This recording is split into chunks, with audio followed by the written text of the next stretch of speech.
नमस्कार दोस्तों।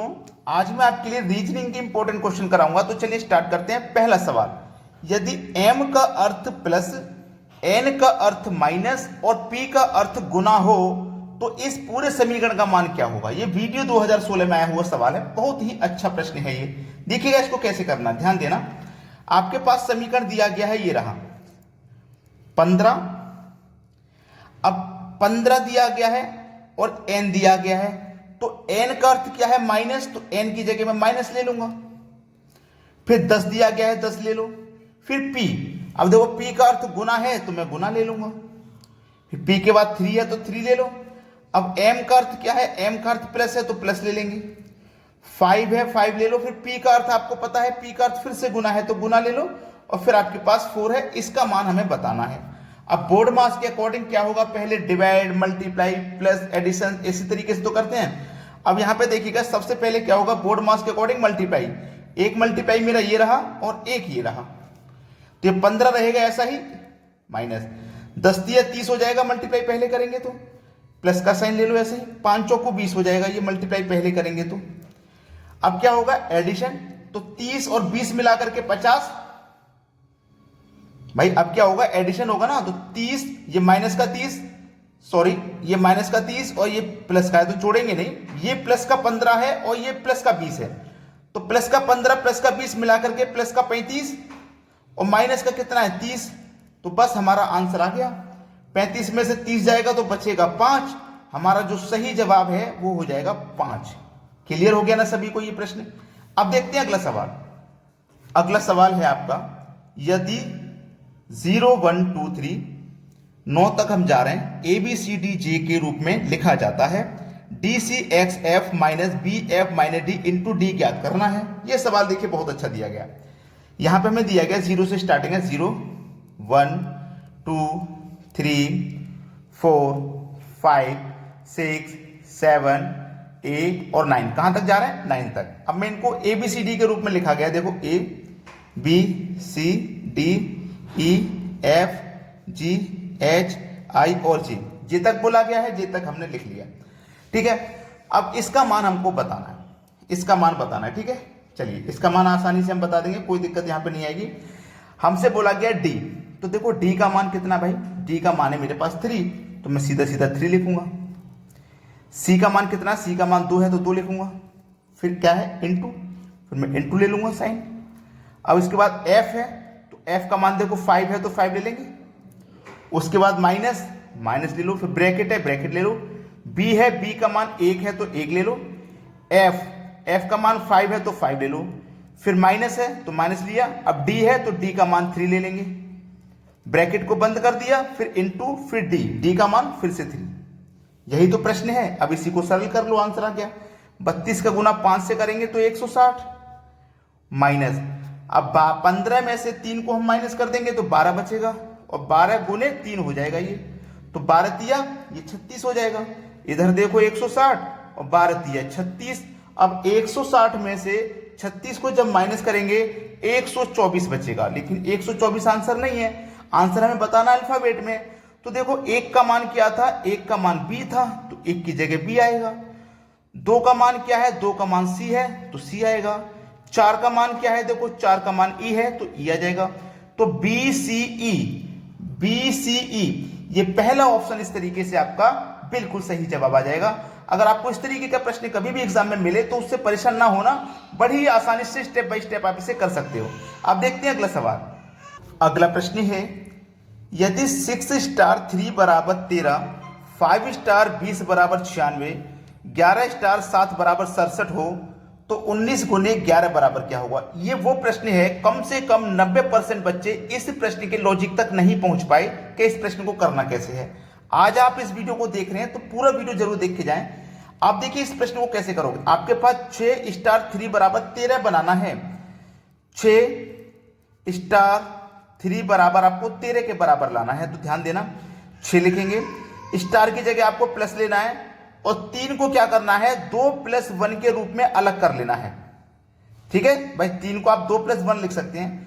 अब यहां पे आपने इतना कर लिया ना, स्टार की जगह आपको गुना साइन लेना है, गुना का साइन, ठीक है। अब 6 का गुना 2 से करो, 12, 12 में जोड़ दो 1 तो 13 हुआ। आगे वही लॉजिक लगाना है, 5 स्टार 20 बराबर देखो 96 है, तो मैंने क्या बताया, 5 लेना है, स्टार की जगह गुने का साइन लेना है, और इसको 20 को क्या करना है, 19 प्लस 1 में अलग कर लेना है। 19 और 1 मिलके 20 होता है। 19 पंजे 95, 95 जोड़ोगे एक तो देखो 96 हो जाएगा, 96 भी मिल गया।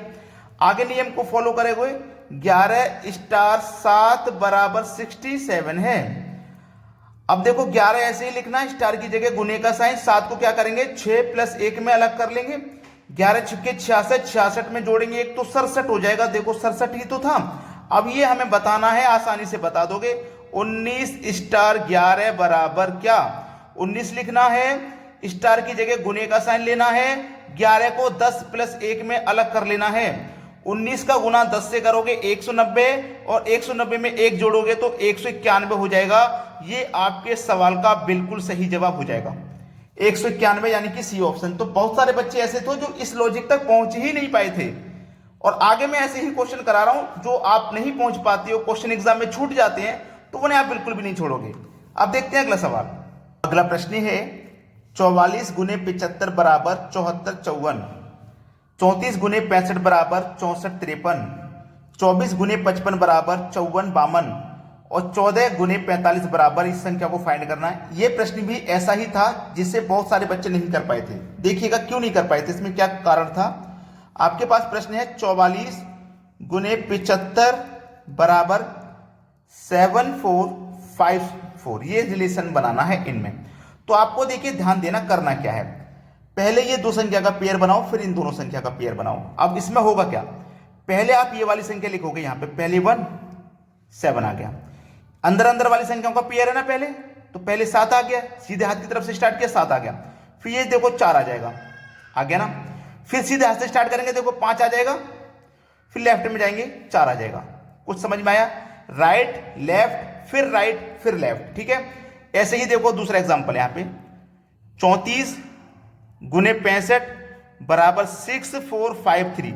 देखो मैंने क्या बताया, पहले पेयर बना लो, इस तरीके से बना लिया ना, पहले 7 आया था अंदर वाला पेयर बनाएंगे, देखो पहले 6, तो पहले 6 राइट फिर लेफ्ट यानी कि 4, ठीक है 4 आ गया, फिर राइट यानी कि 5, और फिर लेफ्ट यानी कि 3। समझ में आई बात। आगे भी वही लॉजिक है, देखो 24 का रिलेशन हमें 55 से बनाना है, यानी कि 55 फिर 5452 है।